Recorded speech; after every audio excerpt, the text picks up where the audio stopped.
October 31st was the final day of the year for the Celtic people of the North.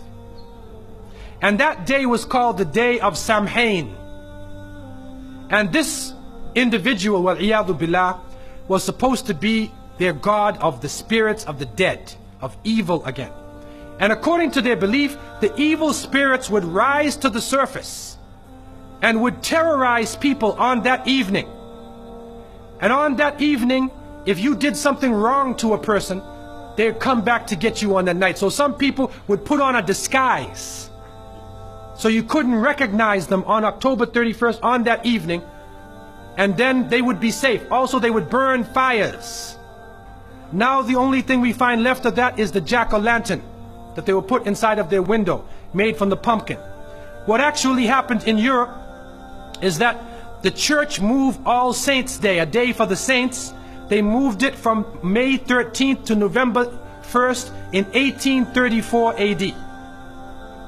And so what they said was that the 31st night is All Hallows Evening, which in America later became known as Halloween. And they depict the forces of evil. What is happening now is that the children put on disguises. They dress as little devils, little witches, as goblins, vampires, anything evil, and they go out, and now with the new American way, they do trick-or-treat. And they come to your house asking for food. And so to send a Muslim child out to trick-or-treat is a demeaning, lowering thing. You're asking them to beg people for food. And so the reality that we recognize is that, number one, this is the day of Samhain. And the Quran tells us that the devil is an open enemy to humanity. There is no compromise with the devil.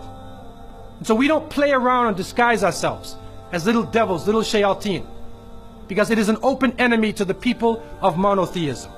And so from so many angles, Muslims should have nothing to do with Halloween.